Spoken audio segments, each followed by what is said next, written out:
Guys, there's a lot to break down in this Browns-Titans game. Shout out to Tennessee for getting a win. But I want to talk about the Browns side of this. And Jason, I'll come back to you here because we saw the play call. We obviously saw it wasn't successful. But then you hear Kevin Stefanski after the game. It was very clearly something he didn't want to talk about. He took immediate ownership of. But when you hear that kind of sound after that kind of play, where does your mind go?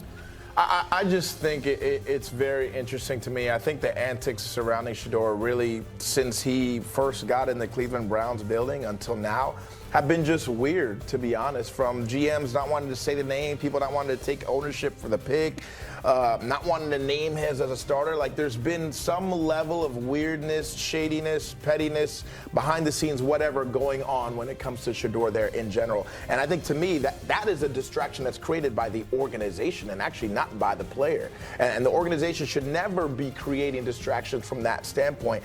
And it seems like it's been a lot of that, and it's come from the brass and the front office of the organization. So I don't like that at all. When it comes to the two-point conversion, I mean, I think that's just about reading the flow of the game. You know, this is a guy who took you all the way down, put you in position. He's the most important person on the field on your offense, and you don't have him in there. And I get it. You know, offensive coordinators, they package certain things. Sometimes you have two-point plays that you just throw in your back pocket for a long time, may have a special personnel, whatever. But, like, was that the time to call that? And maybe something that you guys clearly don't practice enough, because your running back doesn't even know that he's supposed to pitch the ball to the guy coming around. So it's like, it just felt like they just pulled it out of their butt and just ran something just to ran it. And it was just, I don't agree with it. Rand? Yeah, I'll say this, and I agree with Jason to the point of he carried you all the way downfield. He got you all the way downfield. He threw the ball that you scored a touchdown on. If you wanted to take the ball out of his hands on the two-point conversion play, even that's fine.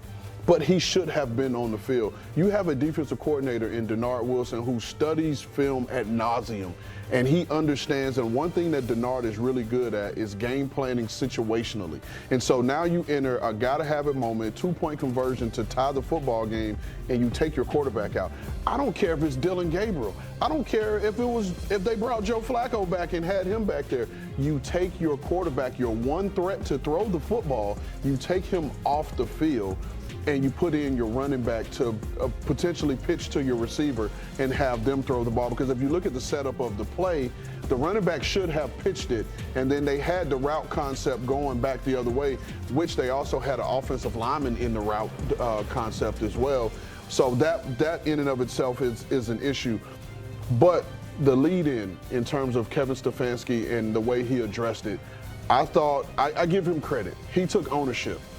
And I think he took ownership because I think he did not want to name names and throw others under the bus. He did not want to throw Quinshon Judkins under the bus and say, hey, the back should have pitched it, it should have been drawn up this way, or even have to answer for Tommy Rees's play call. He took play calling from himself and gave it to Tommy Rees. Tommy Rees has been calling plays these last few weeks of the season. And yes, Kevin Stefanski, as the head coach, former play caller, still has veto rights and say, hey, we're not doing that. And so from that standpoint, yes, he was in agreement with the play call. And so I respect the fact that he took ownership of it, but I think that was more so he wouldn't have to throw others under the bus and name what truly happened in that situation. Just play football. Your quarterback got you down the field. He played well during the game. You got to give him credit. Shedeur Sanders looked good today. Let him take that snap and play football. You don't have to play the gimmick stuff. But you mentioned something about Cleveland, all the stuff going on in Cleveland. Look, there's been stuff going on in Cleveland since Deshaun Watson was traded for. Bottom line is there are people in that organization didn't want him there. Ever since that deal, it's spiraling out of control. And Kevin Stefanski was Coach of the Year twice. But don't you get the feeling watching Kevin Stefanski, he wouldn't mind or doesn't care if he gets fired from this job because Kevin Stefanski is going to get another job somewhere else.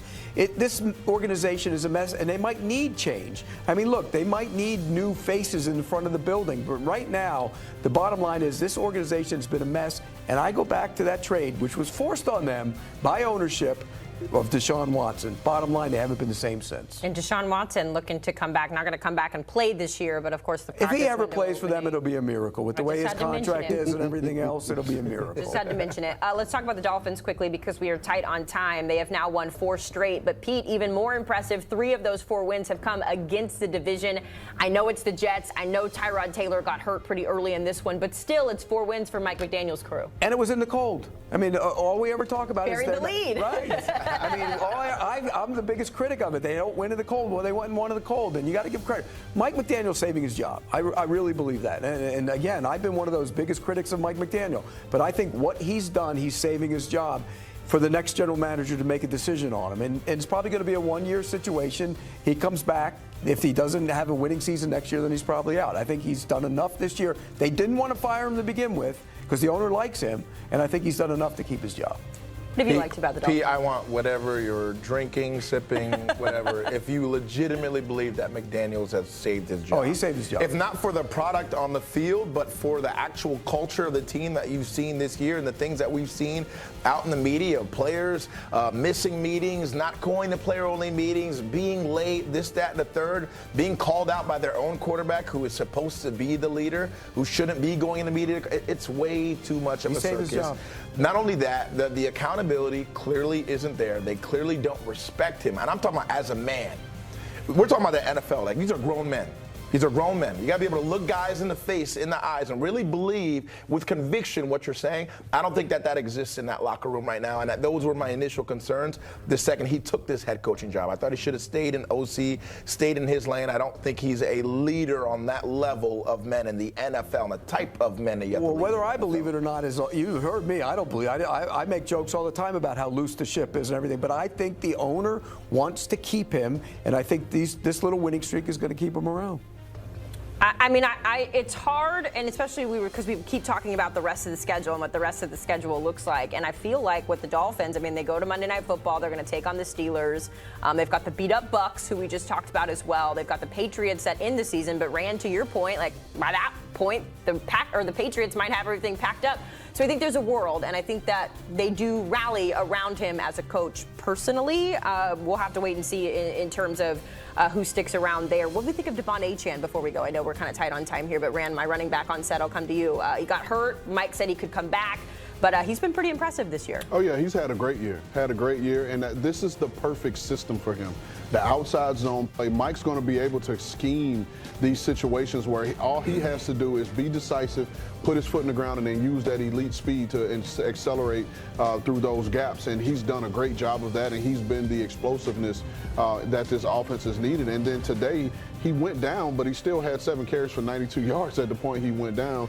And then Jalen Wright came in, ran for 107 yards and a touchdown. They had over 200 yards rushing as a team. This is the identity of this football team. You have to run the football and protect Tua. And when I say protect Tua, not necessarily from the standpoint of keeping him upright, but not put the ball in his hands to have to throw the ball consistently downfield. All right, we will leave it there. I'm trying to text JJ, our insider, about coaching hot seats. He gave me a thumbs up to Stefanski being on the hot seat. No.